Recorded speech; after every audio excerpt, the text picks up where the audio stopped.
Good evening, Brendan. Good evening, friends. Father, hello, good to see you. How you Back going? again. Back for another, Very back for another Sunday night, the fact that people are still watching and listening is a very good sign because it means we must be doing something right, Father. and the internet is still persevering under the heavy weight of our podcast. So That's right. it's good to be back. It's quite funny. It's been a bit of a quick week for me. It sort of seems to have flown by Sunday night to Sunday night. But it's nice to have something to do every Sunday night as we get together. So thanks for those of you who are joining us live. It's great to see. Make sure you, if you are following live tonight, you can contribute in the com box here on YouTube. But also, if you're listening via podcast or watching a replay during the week, thanks for tuning in as well. We've got a great episode tonight, Brendan. Very exciting. Lots of things to chat about. But of course, also we're looking forward to being welcoming the Archbishop a little bit later in the hour, and having a good chat with him about his vocation, but also about how he's been going in isolation because he's been living the same COVID lockdown like the rest of us. So what's been happening in the week? I'm sure our regular viewers and listeners would be really wanting to know about the cello. Has it arrived yet? It's becoming just a really bad joke, to be honest. It still hasn't come. I messaged them again. It was supposed to come on the 30th of April. I messaged them on the 30th of April and they said, get back to us on Monday and we'll give you an update. So my cello, will it ever come? The, I the, don't, the question will be what will come first, the relaxing of the lockdown laws or the cello? Like, True. That's exactly right. I'm seriously, I'm just waiting. I need something to do, Father. What have you been doing? well, I had a really big week, so as you're aware, I've been completing my masters over the last couple of years. So I submitted my major paper during the week. So the second half of the week was actually watching movies because it's been the first time in about 3 years where I haven't had assignments or essays hanging over my head. So I was really glad to get that sort of submitted at the start of the week, but also just really happy that, enjoying actually watching a few movies in the second That's half of good. the week. That's good. That's got to feel satisfying. Was there a highlight, a particular movie that was Two worth movies watching? that Yeah. I have enjoyed for different reasons. One was, of course, Hacksaw Ridge. Have you seen it? Mm. Yes, that's my favorite war movie actually. Yeah. So that was great. And a real, as much as a movie about violence and death can be uplifting, just a real heartwarming tale of goodness and of faith and a man who could live by faith. The other was slightly different, and that was, of course, A Quiet Place. Oh no. Um, it almost broke me when I watched it at the cinema, A Quiet Place. It was that much of a psychological thriller. So it wasn't as bad second time round, but there's that scene. If you haven't seen it, I don't want to spoil the whole movie for you, but there's a scene on a staircase with a nail Oh, which is just horrendous to it's just watch. horrific. It's But the one. It's the moment that I remember the most in the film. yeah, It. and you know it's coming. That's the thing. So I think I mentioned to you, Brendan, I've been watching Masterclass, some of those Masterclass episodes, and I've been watching a series from Aaron Sorkin about screenwriting, and he speaks about setting up the challenge early on, and the fact that the nail gets stood up sort of 15 minutes before. It's perfect screenwriting, at least in the book of Aaron Sorkin. So but the other problem I had this week, and I'd be very keen to get some suggestions from people in the com box as to solving this problem, is that I spectacularly spent the entire week thinking today was Mother's Day. So a very big happy Mother's Day to my mother, who I'm sure is probably listening this evening. But so much so that I sent an email to my parishioners on Friday, all 500 plus families, wishing them a happy Mother's Day, and full of articles. And I've had all of my staff spend the week writing articles and putting together resources for Mother's Day. Um, thinking today was Mother's Day. So if anyone can tell me why Mother's Day doesn't fall on the first Sunday of May, but on the second, I'd be very interested to know, because it's upset me for the rest of the weekend. Wait, why Primarily would it? because Why would it be on the first? well, because Father's Day is on the first Sunday of September. Ah, okay, yeah, that makes sense, doesn't it? And who remembers, like, what the second who remembers the second Sunday? Well, now I will for the rest of. Yeah, well, did any parishioners get back to you and thank you? You've probably No, thrown so up a I'm whole. very appreciative that the people of Mount Waverley have well, they're either not reading the email newsletter, or they were too generous to get back to me and tell me that it wasn't actually today. But yeah, a little bit confused as to why it wasn't today. But of course, It's no, fitting that it's fitting that it's in May, actually. yeah, of course. And I think that's why I got all excited, because May is, of course, the month of the Blessed Virgin, the month of Our Lady. So we turn to her in a particular way. So maybe I just got all wound up by that. But also, it was lovely to see during the week a letter from the Holy Father. I don't know whether you saw that, Brendan, but really encouraging people in this month of May to return to the Rosary, and particularly pray it in their homes during this time of social isolation. So it was a really lovely letter, and encouragement at this time. Did you get a chance to read it? I have, yeah. It's a beautiful message, and a very good reminder. It's always good hearing it from the Pope himself, and from any of the leaders in the church, just a reminder to pray the Rosary, because it's sort of like when the Pope says it, that you've got a billion Catholics listening to him. Yeah. So I'm just thinking about the increase of rosaries that are being prayed, and especially during this month. And he speaks in particular about the family nature, or the familial nature of the Rosary, which is something that, again, we're in this time where we can't gather in our churches, and therefore we're feeling separated from our faith or isolated from our faith. But we're a reminder that the family is the domestic church, and that the Rosary is the family prayer. So it's really appropriate that as families we return to the Rosary, and we really focus on it. So he says in his letter that he wants to encourage everyone to rediscover the beauty of the Rosary at home in the month of May. It can be done either individually or as a group, according to your own situation. And again, one of the beautiful things of the Rosary for me is that you never, and we spoke about this last week, I think you never really feel like you're praying it alone, because you know that other people are praying it. But then he mentions, and it's a bit of a call out to Melbourne Praise perhaps, but maybe using the internet or other models of way of praying it with others. So there's a really good plug to this channel. And I suppose this podcast was secondary to the starting of this channel. The real purpose of this channel was getting people to pray together and providing them opportunities to pray. So every day at 12 o'clock, we pray the Rosary. In addition to that, we've got morning prayer and the chaplet at 3. So just really encouraging people to subscribe to the channel. And if you're at home alone, if you know what I mean, or if you're a student in particular and you're struggling with a bit of social isolation, sometimes it's a lot easier to connect in. And it was really lovely. I got an email this week from someone who I hadn't seen for many years, but she just thanked me for the praying of the Rosary online, because she said it's just so much easier to know that there's somebody else praying it at the same time. Brendan, you're drinking a glass of milk. I'm really not, Father. I was thinking that as soon as I took a sip, I'm like, people are gonna think I'm drinking a fresh cup of which is not a bad thing. I think a fresh cup of milk would be a great thing, but this is Bailey's and milk. But just it's big kids' milk at bedtime. Big kids' milk. That's exactly right. But it's actually not Bailey's. It's O'Donnell's. O'Donnell's. Which is what Aldi is selling. It's the Aldi's equivalent of Bailey's. So it's half the price, and it's 80% as good as Bailey's. So I feel like that's an absolute win. I have a big thank you to you, Brendan. Just in that conversation about the rosary.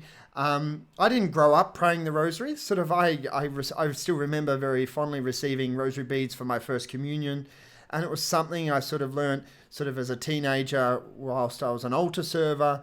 But it wasn't a regular part of my family prayer growing up. So it was something I sort of had to teach myself over time, and I finally got around to sort of learning and memorizing all the mysteries of the Rosary, and then of course Saint John Paul II adds an extra 5 in the Luminous Mystery, which I never got around to memorizing, and I've always struggled to sort of on a Thursday recall the 5 mysteries of the luminous mysteries of the Rosary. But Brendan, last year on the Camino, you taught me something very, very important that has stuck with me forever, and that is whoopty, which is as ridiculous as it sounds, but I think you owe it to our viewers and our listeners tonight, and whoever follows up with this podcast in the future, to pass on this brilliance to the world. This piece of knowledge and absolute gem that I stumbled across. I love my acronyms, and the Luminous Mysteries is always, again, it tripped me up as well, because all of the other ones are easy because it's a chronological order. Like if you think of the joyful mysteries, of the chronological order of Jesus's birth, and it's the chronological order for the sorrowful mysteries of Jesus's crucifixion, chronological order of the glorious mysteries, Jesus's rising and resurrection, and then Mary's assumption. And for the luminous mysteries, it is in chronological order, but who actually remembers the order of things? It gets a little bit tricky. So I wrote it down, and I was like, what is it? How can I? And then I saw it. Whoopty. I said it out loud. Whoopty. And it's just like, how can you forget that? Whoopty-doo. Like, so it's B for baptism at the River Jordan. And you've got W, which is the wedding at Cana. So whoop.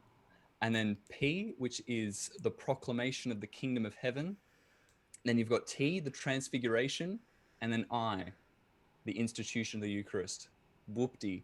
You can't forget it. You can't remember it. And I want to apologize. No excuse not to pray it now on a Thursday. I want to apologize to you publicly here on this podcast, because when you first opened my eyes to the wonders of whoopty, I gave you a bit of stick, and I thought it was ridiculous, but it has stuck with me ever since. So thank you, Brendan, for that, and I apologize for giving you such a hard time when it first came out. You're welcome. And thank you to St. John Paul II for giving it to us. Exactly. And I suppose, just in this month of May, it's just a wonderful opportunity for people who maybe don't regularly pray the Rosary to really turn to the Rosary. And especially in this time of social isolation and lockdown, and with the closure of our churches, really rediscover this beautiful prayer that is a real gift to the church. Here at Melbourne Praise, we're praying it every day, in particular for the ending of COVID-19, but also for the ability to safely reopen our churches in the near future. So you're all really welcome to join us throughout the month of May, but also just, that real encouragement. As I said, a devotion to Our Lady, there was something that sort of came to me a bit later on in my life as I developed in my faith life, but any time I've actually turned to her with a real devotion and a real seriousness, amazing things have happened. So let's just really hope that in this month of May that we can really turn to Our Lady as a church, and really seek her intercession, and that she'll be able to perform some amazing graces in the name of her Son for us this month. But of course, the other great thing this week is that it's Good Shepherd Sunday, which again is very different to any other Good Shepherd Sunday that I definitely have participated in. But this fourth Sunday of the church's Easter season is always given over to praying for vocations, but in a particular way, because of the gospel that we receive today, praying for priestly vocations. So it's a really important day in the life of the church, and it's a really it's a beautiful gospel. If you heard it today, either on a podcast or a live stream mass, Hopefully you got a nice homily about it. But it was actually I missed preaching about it sort of in its entirety this weekend, because it's always a wonderful thing. Brendan, I don't know if you picked up this nuance of it from the beginning, but one of the things I love about this gospel is that Jesus gets it a little bit wrong to start with, because he's speaking to fishermen about farming. So he's got a group of fishermen in front of them, and he gives them this analogy about being shepherds. And the gospel tells us that they don't understand it, that they don't get it. And it's one of the things I remember from my scripture classes. And it wasn't until I saw this photo, and if you're following on the live stream tonight, you'll see it. I'm going to pop it up on the screen. But otherwise, I just want you to go out there and Google sort of Israeli sheepfold. But this idea of sheepfolds in the time of Jesus, that shepherds would draw their sheep into these stone sort of pens that had no door or no gate, and that the shepherd would actually sleep in the opening, in the stone opening, to keep the sheep in and to keep the wolves out. So what Jesus is talking about in the gospel today about being the gate, he's actually speaking literally. If you understand what a sheepfold was like in those times and how shepherds would keep their sheep safe at night. So Jesus says, I am the door, I am the gate. He will be the one who protects the sheep and keeps them in, but he's also the one who keeps the wolves out. And that's what he's asking his priests to do as well. And anyone who he's calling to the priesthood is to be willing to literally, physically lay down his life. Like lay down in the gap between the evil one, the wolf, and the sheep, and be that source of protection and security and comfort, which is just a really, I think it's so much more beautiful when you understand that he's not actually just, like, it's a beautiful image, I am the door, if you know what I mean, I am the gate, but when you actually see that it's a real image of sacrifice and self-service, I think there's something particularly beautiful about that when we're thinking about this idea of vocations and the priesthood. And then, of course, for the gospel today finishes by saying, Jesus is saying, I have come that you may have life. So again, this great sort of juxtaposition between the only way you're going to have the life that Jesus offers is to lay down your own life. And again, that's so counterintuitive to the world in which we live, and the times that, especially for young people, that we face. But Jesus is sort of saying, okay, are you willing to lay absolutely everything down? And if you do, I'll offer you all the fullness that I have to offer. And we spoke about this a couple of weeks ago. Which comes first? Do you get the fullness and then you lay down? But again, we see in the gospel today that you've got to lay down first. You've got to be willing to give all for the Lord and to the Lord, and then you receive the fullness of life. I think it obviously has great sort of imagery for priesthood and discernment of priesthood, but it's also true for single people, for young people, for married couples, for religious life. It's the Lord's asking each one of us to lay down a certain element of our life. And I suppose in this time at the moment, he's actually making it actually a little clearer. Like, we're all having to lay down things every day, some of our freedoms, to help protect people and to keep the wolf at bay. So, I don't know. Did you know the difference? Like, had you heard of the sheepfold before? I'd heard of the sheepfold before, and I'd forgotten that analogy. It's a beautiful one, and I hadn't picked up the nuance that he's speaking to fishermen. That's classic. Yeah. I can't think of. Can you think of a fish equivalent of? No, I don't think so. I don't think a good fisherman would ever lay down his life for the fish. So No. It's probably the sheep one was probably a better bet. I think it's a much clearer sort of analogy. So and again, he realizes that they didn't get it halfway through, so he sort of unpacks it for them, and he unpacks it for each one of us. So I suppose that question is for each one of us is like, how is the Lord asking us to lay down our lives in our own particular circumstance, in our own time? But especially for the young people and the uni students who are watching or listening to the podcast, how is the Lord asking you going forward to lay down your life? What is He asking you to be willing to lay down in order to take up what His mission is for you? So it's a great weekend for all of us to be asking those questions, but in a particular way for us on this Good Shepherd Sunday to hear from our shepherd, the Good Shepherd. So we're really glad this evening that he is able to join us here on the podcast. And that's Archbishop Peter Comensoli, who has been the Archbishop here for, I should have actually done my research, a little over, 2 years now? 3, 4, no, 3. That's a great question. I think we're going to have to ask him. We'll have to ask him. We're going to have to ask our own shepherd how long he's been our shepherd for. But I think 3, 2, 3. I reckon edging on 3. He is sitting in the waiting room, and he's been waiting very patiently. So we're going to admit him now and bring him in. See what he'll be able to answer the question himself for us. There he is, Archbishop Comensoli. This is a classic Zoom. He's actually, I muted him automatically before he came in. Not very often you get a chance Let to me say something. Oh, there we go. Not very often you get a chance to mute your bishop, but Yeah. You try it all the time. A very warm welcome, Archbishop Comensoli, to our podcast here on Sunday night. Thanks for tuning in. We know that this has been a big sacrifice for you because you were hoping to watch MasterChef like I was as well. But thanks for giving up some of your Sunday night.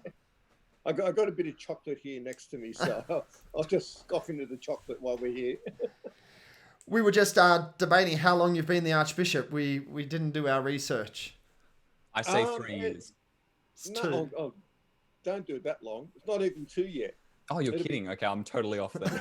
Yes, it'll be 2 in August. Okay. 2 in August. Oh, wow. There we go. I'll be 2 years old in August, but by June, I'll be 9 years a bishop. And by later on this month, I'll be 28, I think, years a priest. Wow. 28 or 27. Wait there. 28. Okay, can I take you back then? 28 plus 7 years. So what's that? 35 years ago. To I suppose when you went to the seminary, but even a little bit before that. Can you share with us when you first felt the call to the priesthood and what that was like for you? Oh, that goes back even further, actually. So year 10-ish, I suppose. I was in year 10 or so.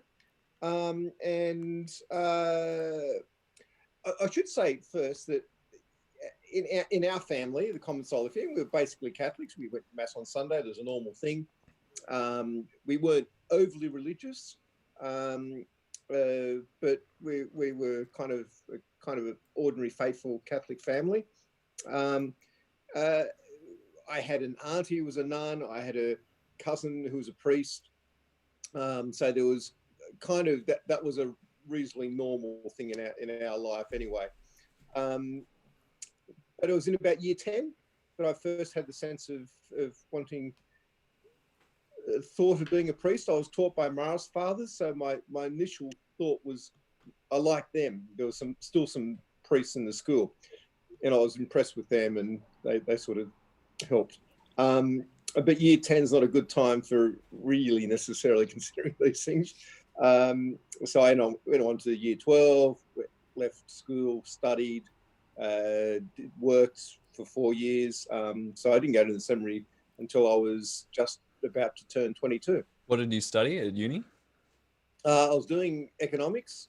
I have no memory of it anymore. Couldn't care less about it anymore. I was working in a bank. I was doing economics part-time at Wollongong Uni, but it really was something to do. But yeah, eventually the thought of being a priest remained with me, and it was always there. It got annoying, actually. It got annoying. I ended up going into the seminary because I was annoyed. Everybody's vacation journey is different, so there's no particular or proper or correct way in which this happens. And for me, it happened by way of annoyance. God, get this out of my system so I can get out with my life. God didn't get it out of my system. He completely and utterly consumed my system. Was there any obstacles in those early years, especially, I suppose, even in that time before you went into the seminary? But was there any sort of hurdles that you had to jump over, particularly in your own discernment? For me, there was probably a couple of things. I mean, I'm trying to remember back a long time now. This is a long time ago. I suppose, had an expectation in my life that I might end up getting married and having kids and getting on with a career of some sort. So those were all things that you had to put aside. I had the challenge also of not being well knowledged in faith things, and so I remember going in. What I do remember is going in the seminary, and all these people knew all these things, and I didn't know them. Ecclesiastical things around the life of the church, and certain prayers and certain saints and theologians, and I didn't know any of that sort of stuff. So I had to learn it in the seminary. But one of the great things I learned early on is I discovered that I have a really love for philosophy, and I was actually rather good at it. And so it got me into sort of thinking, and so I started to flourish as a result of that. What did your friends think when you entered the seminary? A lot of my friends at that time knew that I was thinking about being a priest. I belonged to a youth group in the 80s that was called Antioch. It's still going in very small pockets here and there, and but when I was growing up around your age, it was Antioch was the big thing, and it was parish based, and I was part of our leadership team in the Antioch community that I was part of. So I'd let them know. It was part of one of the weekend experiences. I'd let people know that I was thinking about the possibility. So it wasn't a surprise, over surprise for them when I said, yes, I'm going to give this a go. Can I answer this in terms of my family? That was the most interesting experience. I have three brothers, and mum and dad, obviously, at that stage. Mum and dad thought, oh, this is wonderful, all worried for me, but, you sure it's the right thing? You got to be okay? And all that. I have three brothers, two of which are still kind of involved in their faith, and that's great to see. One had never really, we call him the pagan of the family, and that's fine. But he was the one who was most open to it. The two that kind of are still involved in their faith and were then, they go, oh, you're sure you've given up an awful lot to become a priest? Oh, no, I'm not sure about this. And my pagan brother said, oh, well, if it's your thing, go for it. So there's all sorts of different reactions, in other words. There's no particular way, there's no particular experience around it. They're all different. Did anyone give you a good piece of advice, or was there like any books or any tools that you found particularly helpful? Before going into the seminary, or or even in those early stages within the seminary? Yeah. As I said, I discovered philosophy in the seminary. Beforehand, no. In fact, you got to remember, mid-80s. You went into the seminary in a different way than what you would go into a seminary these days. So around about, I think it might have been about, I'm guessing now, but I think about October, November, I rang up my cousin who was a priest and said, I might see if I can go in the seminary. He rang up the bishop then and there, and the bishop said, okay, and that was it. Okay, so a little bit different now. Very different. So I had no psych test. I had no year of discerning or anything like that. It was just, you went in and that was it. And thanks be to God, it's not like that now. Yeah. Certainly don't do it like that now. But yeah, that was my experience. But getting into the seminary life, finding sort of little ways into the spiritual life and into the theological life. I think someone's put in the com box here that just get it out of your system could be a new motto for the vocations office here in Melbourne. Archbishop Comensoli says, just get it out of your system.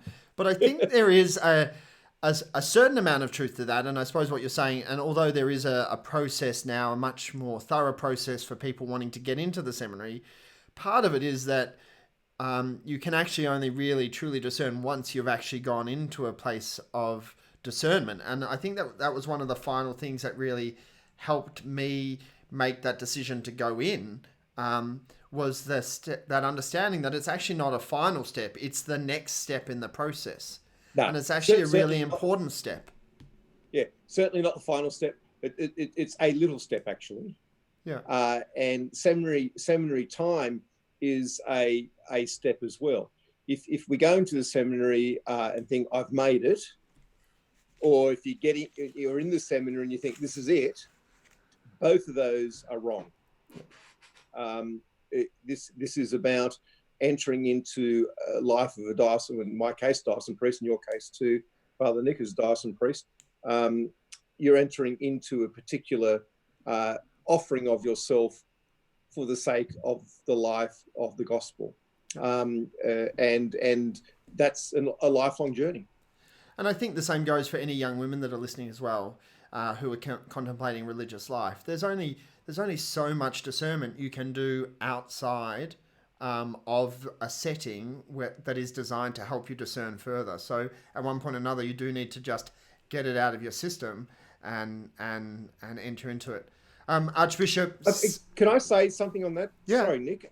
I think that's absolutely precise and really important for our young generation today, more so than I think in my time.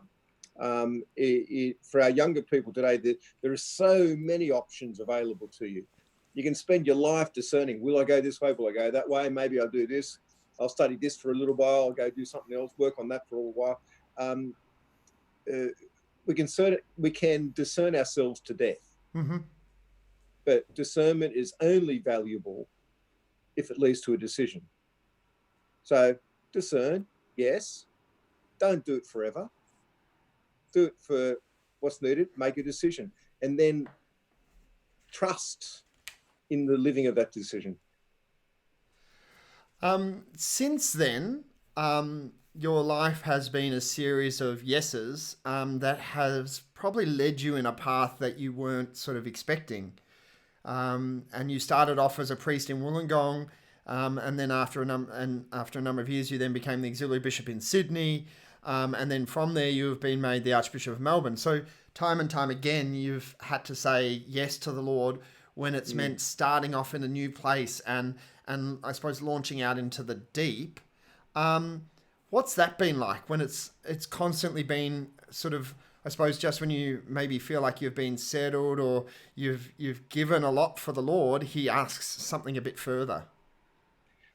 Yeah, actually, good question, Nick. I don't know how much this is just a natural personality thing for me or a supernatural gift of the Lord, but I've had a certain level of, perhaps it's even naivety.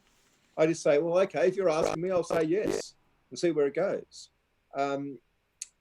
So that has always been really important for me.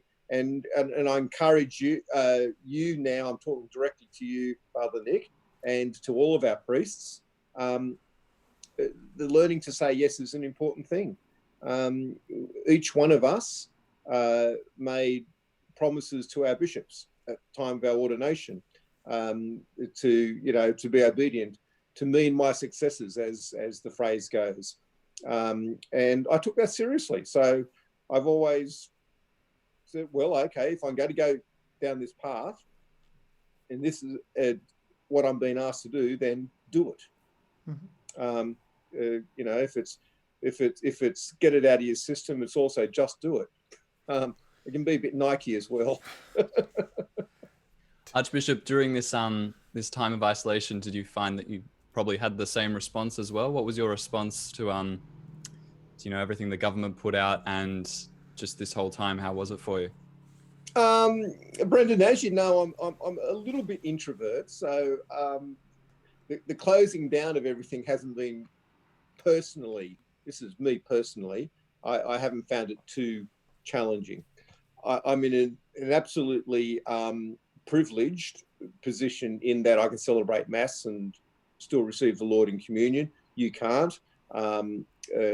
So I need to recognise and acknowledge that level of privilege that I live with at the moment. And in recognising that, it helps me to try and then consider where other people are coming from. I think it was right that we can't gather at the moment, because there is a greater good that we have always to be considering. We call it in our Catholic tradition the common good, and that goes to how all might flourish in the life of in our humanity, and finding ways in which that might happen. And at the moment, that means this restriction that we have around our sacramental life, particularly. But it doesn't mean that our faith life can't develop.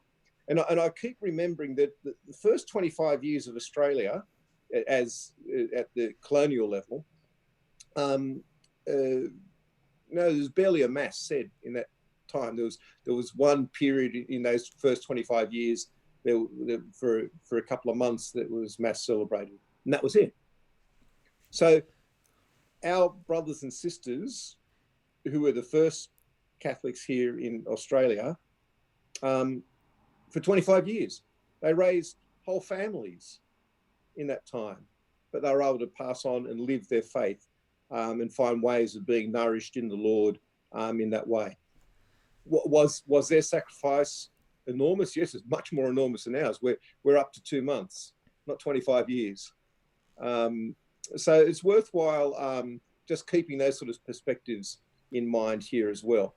However, having said that, I'm trying to work through ways in which we might be able to have an incremental and staged opening of more general activities within the life of our archdiocese. I've got to do that with obviously the medical authorities and government. So we're working on that behind the scene.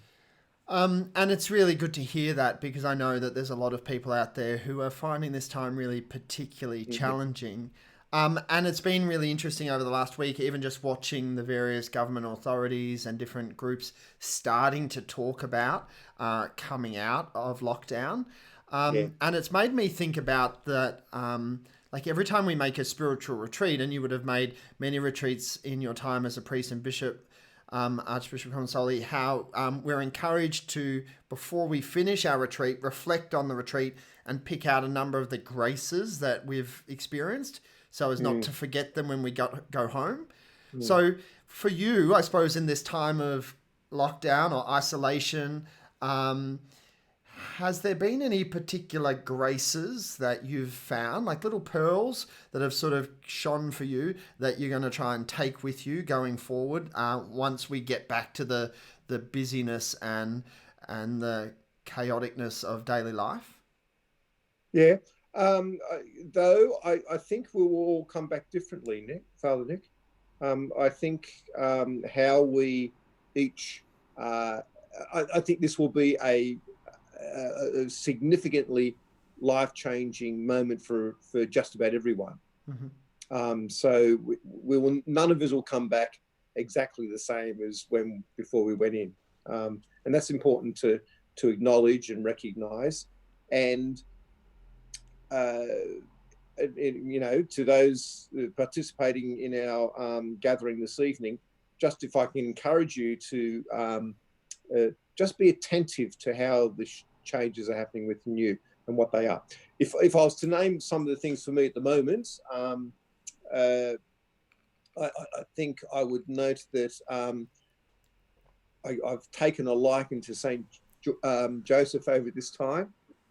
It was funny, it was just at the time of his feast day that we had the first, I think the second stage of shutdown starting. And so I made a conscious decision at that moment to just dedicate our this time to the intercession of Saint Joseph, and just for me personally, getting closer to him as a result of that has been a lovely thing. So there's a grace. Another grace has been watching, particularly my own staff, who are all except the Vicar General lay staff, you know, our leaders and what have you, just the tremendous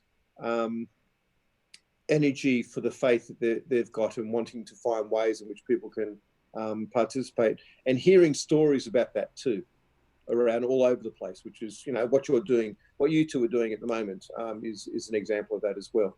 So I think this is terrific. There's some graces. Okay, what about beyond COVID, beyond sort of the end of this year? What does the church in Melbourne look like in 2030, 10 years from now? I suspect in 10 years from now, we perhaps will have continued to be a little smaller. I think that this Pope Francis talks about this is not an era of change, but a change of era.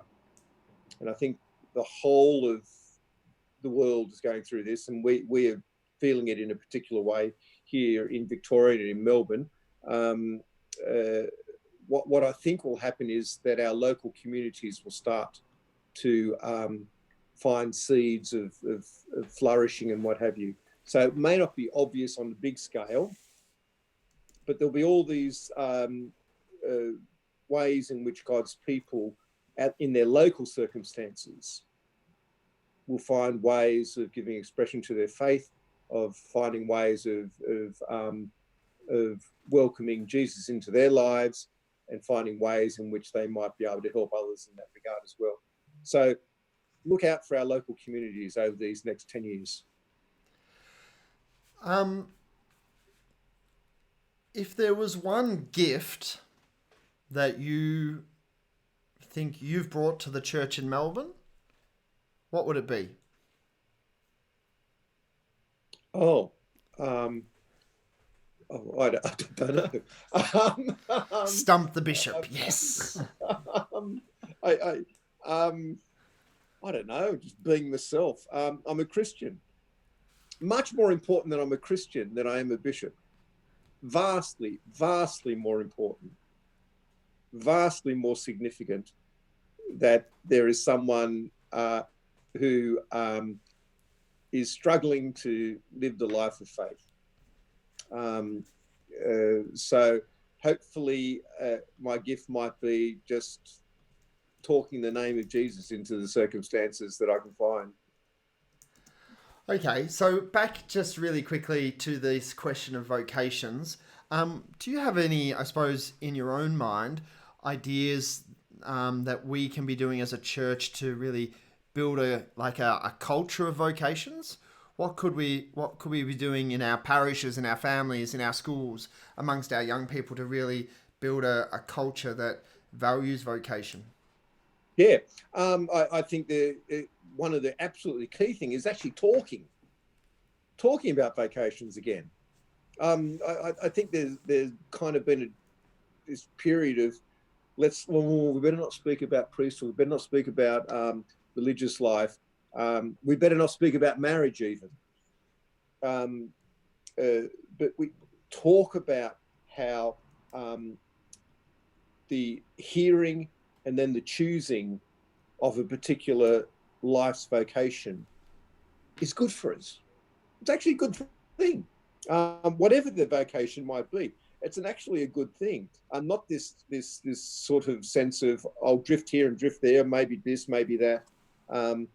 It's actually good to be able to choose and to live it. Yes, it certainly means some aspects you can't do everything, but you can do something really well. And it can be such a meaningful and life-renewing reality. So talking about it, I think, is really key. Actually saying, hey, hello, let's talk about what priesthood might look like, what religious life might look like, what married life might look like. So let's talk about these things. Yeah. And Archbishop, what would be a piece of advice that you would give to a young person who's maybe considering a vocation, either to marriage or to priesthood or to religious life? I heard a bit of advice a number of years ago from another bishop, which I thought was rather good. Date your vocation. And what he was getting at was kind of a vocation, whatever it might be, involves a courtship. But you can't be courting a whole pile of different people at the same time. Well, you youngins seem to do those things, weird sort of processes. But don't do it. You know, if you're serious about someone or serious about something, give it a go. If in the end it isn't the right thing, fine, that's terrific, not a problem at all. But give it a go. So date your vocation is what I'd say to you. So just, I suppose, speaking on behalf of the Vocations Office here in Melbourne, our graphic designer is sitting there right now, feverishly redesigning our logo, because you've given us three new slogans tonight. Just do it, just get it out of your system, and date your vocation. So we might have to refine them slightly before we go to print. But yeah, no thanks. I think some real beautiful kernels there of wisdom. I was really personally encouraged, and the turning to Saint Joseph in this time was a particularly lovely thing, and my parish here at Mount Waverley is dedicated to the Holy Family, so in a particular way we turn to Saint Joseph, but around his feast day in particular, and you composed a really lovely prayer for that. So I didn't compose it; somebody else composed it, but I adopted it. Oh, that's terrible, because don't tell anyone. Shh, don't tell anyone. I've been telling people for weeks that you wrote it, but you didn't. Well, I changed one or two words. Okay.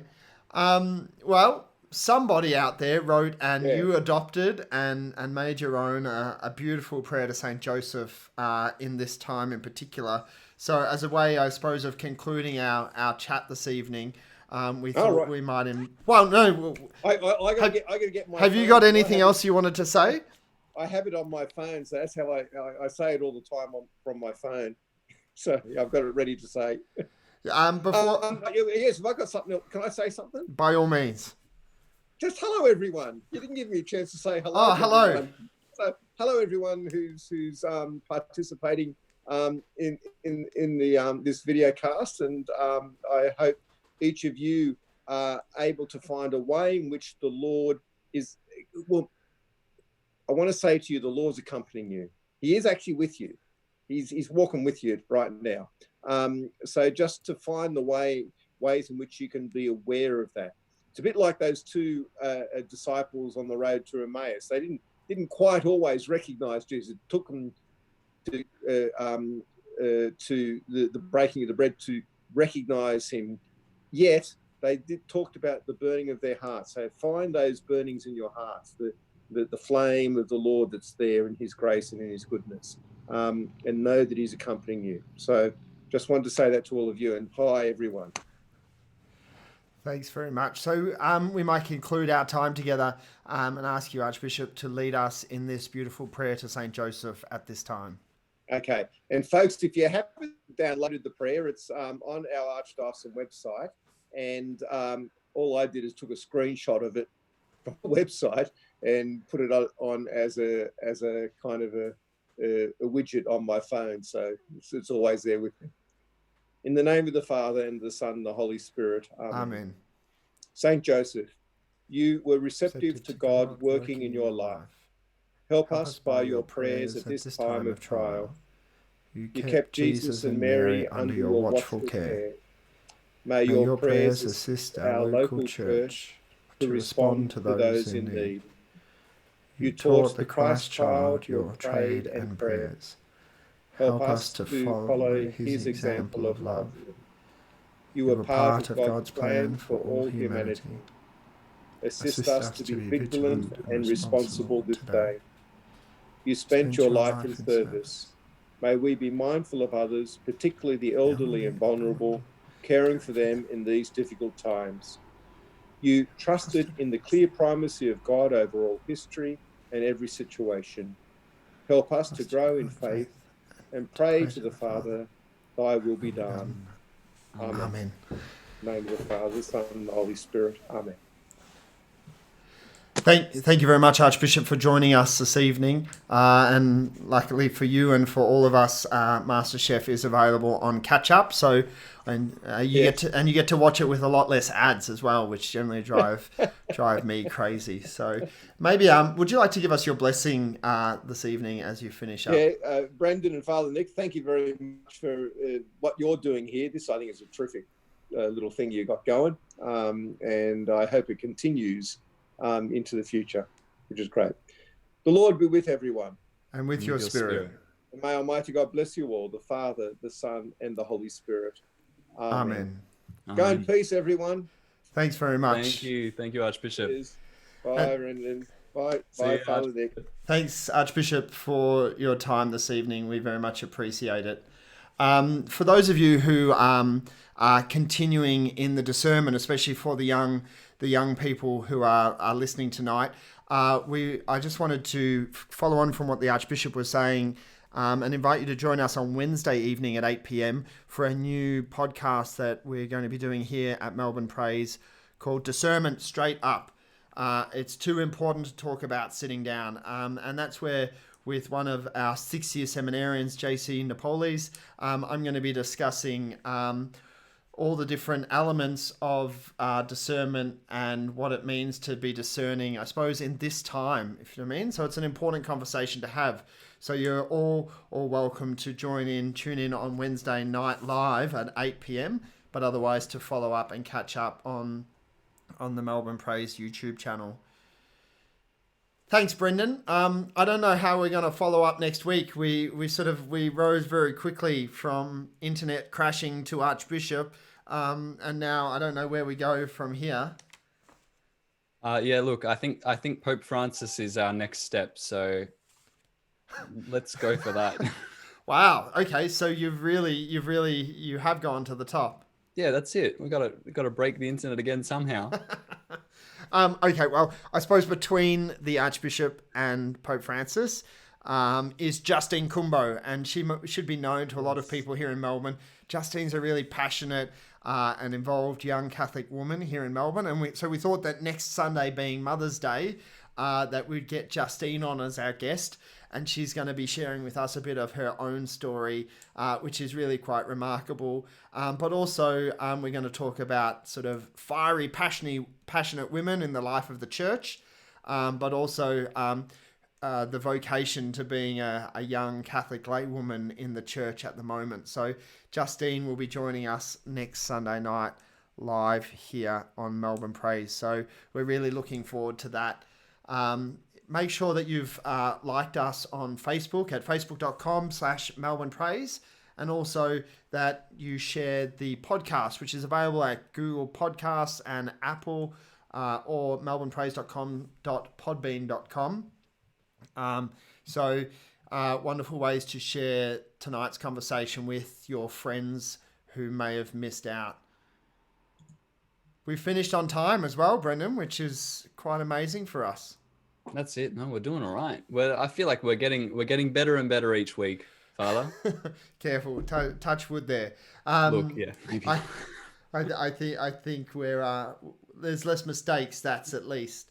For those of you young Melbourne Catholics who are listening to us live this evening via YouTube, an invite for a catch-up immediately following at 9 p.m. via Zoom. So Brendan's got the details there about how to join our Zoom meeting, because we are going to ask you to follow just a few simple steps in order to get that Zoom password. Absolutely. So I'm going to be sending that through in the com box. So keep an eye out for that one. So just like us on Facebook, send us through a message to the Facebook page, and then we'll send you through the Zoom link. We do ask that is just young people in the Archdiocese of Melbourne between the ages of 18 and 35, because we really want to provide an opportunity for you to catch up with each other at the end of a week and the start of another week. But otherwise, we want to thank you all for listening to us tonight. We thank in particular the Archbishop, who did come on and was very open and frank. And I heard some things tonight from him that I hadn't heard before, but hopefully you've found it particularly fruitful on this Good Shepherd Sunday in the discernment of your own vocation. Thanks, Brendan. Always a pleasure, Father. Have a good week, everyone. God bless. We'll see you next week. God bless. Thanks, Father.